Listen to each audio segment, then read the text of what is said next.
মামলা থেকে খালাস পাওয়ার পরেও 16 বছর ধরে শুধুমাত্র প্রহসনমূলক বিস্ফোরক মামলার কারণে এখনো জেলখানে আটক রয়েছে। আমরা বিগত 16 বছরে ফ্যাসিস্ট খুনি হাসিনা সরকারের কাছে কোনো উত্তর পাই নাই, শহীদদের কোনো মর্যাদা পাই নাই, নিরপরাধীদের কোনো মুক্তি পাই নাই।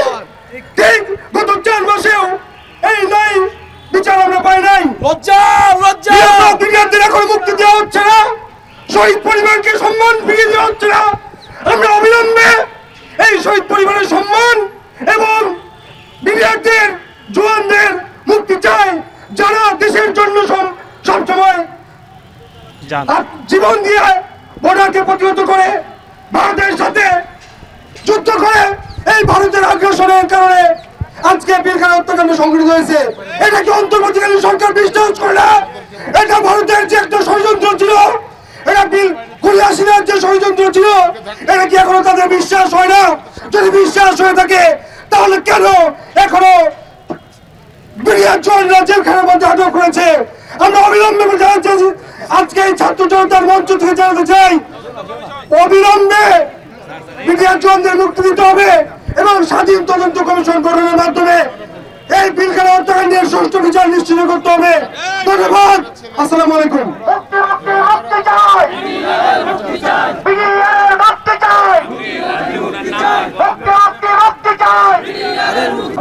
যেটা আজকের কনফারেন্সের মূল উপজীব্য, বিডিআর হত্যাকাণ্ডের সুষ্ঠু তদন্ত এবং বিচার। এই 15 বছর পরে এখনো আমার ভাইদেরকে মেরে ফেলার তদন্ত নিয়ে ধানাই পানাই হয়, টাল বাহানা চলে। আমি বাংলাদেশ সেনাবাহিনীর একজন প্রাক্তন কর্মকর্তা। 2013 সালে প্রতিবাদী কণ্ঠস্বরের জন্য হাসিনার ফ্যাসিস্ট রেজিম আমাকে ইউনিফর্ম খুলতে বাধ্য করে। পরবর্তীতে বিভিন্ন রকম মামলায় জর্জরিত করে গুম করার প্রচেষ্টা চালায়।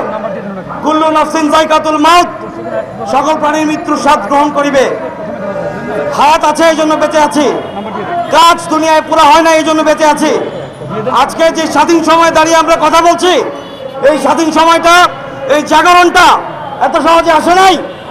বিডিআর হত্যাকাণ্ডের বিচারের পাশাপাশি আমি একটা গুরুত্বপূর্ণ ইস্যুর দিকে আপনাদের সবার মাধ্যমে মনোযোগ আকর্ষণ করতে চাই।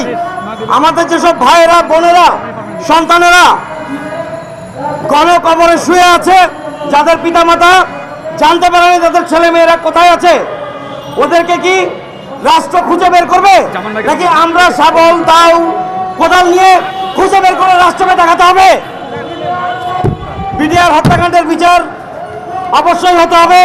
কোনো শক্তি, কোনো রিজিওনাল পলিটিক্স, কোনো ডিপ্লোমেসি এই হত্যাকাণ্ডের বিচার থেকে আমাদেরকে থামিয়ে রাখতে পারবে না ইনশাআল্লাহ। 2008 সালে নির্বাচন হলো, এরপর 2009 সালে 1 বছরের মধ্যে বিডিআর কিলিং হলো। তো বিডিআর কিলিং এর যে ইম্প্যাক্ট, এই ইম্প্যাক্টটা ছিল অনেকটা মনস্তাত্ত্বিক। আপনি যখন ফিল্ডে আজকে আসছেন, এখানে আসার সময় আপনারা যার যার কর্মক্ষেত্র থেকে সবাই আসছেন, আসার পর এইখানে আসার পরে যদি আপনি একটা বিপদে পড়েন এবং আপনার প্রতিষ্ঠান থেকে আপনার পাশে যদি কেউ না দাঁড়ায়, তাহলে তার থেকে সবচেয়ে খারাপ অনুভূতি আপনার ভিতরে আর হতে পারে না।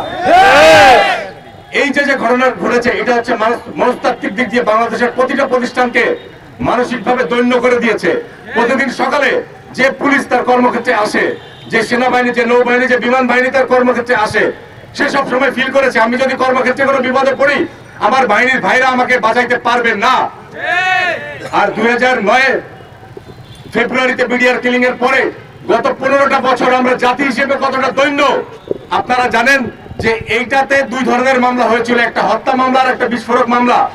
বিডিআর আইনে বিস্ফোরক মামলায় বিডিআর জওয়ান যাদেরকে আইনের আওতায় আনা হয়েছিল তাদের সাজা হওয়ার কথা 8 বছর, কিন্তু আজকে কত বছর হয়েছে? 2009 থেকে এই 16 বছরে তারা জেলের ভিতরে পচে মরছে এবং তারা অনেকেই মারা গিয়েছে। কেন এটা করা হয়েছে আপনারা জানেন?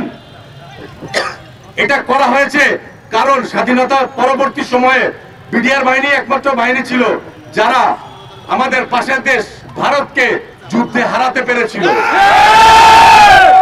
এই বাহিনীর মানুষদেরকে আটকে রেখে আপনারা পরবর্তীতে এই বাহিনীতে যারা চাকরি করবে তাদেরকে মেসেজ দিয়ে দেওয়া হয়েছে যে তোমরা যদি অস্ত্র ধরো তাহলে তোমাদেরকেও এইভাবে আমরা জেলে আটকে রাখবো।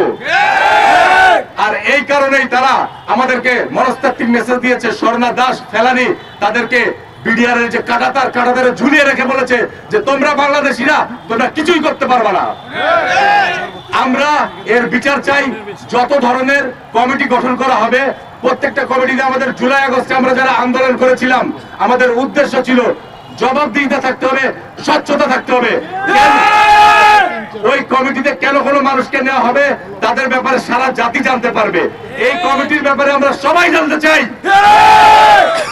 আমাদের দেশের বিরুদ্ধে আমাদের যত ধরনের চুক্তি হয়েছে, এই চুক্তি অতি সত্বর আমরা বাংলাদেশের সমগ্র নাগরিক, সব নাগরিক জানতে চাই।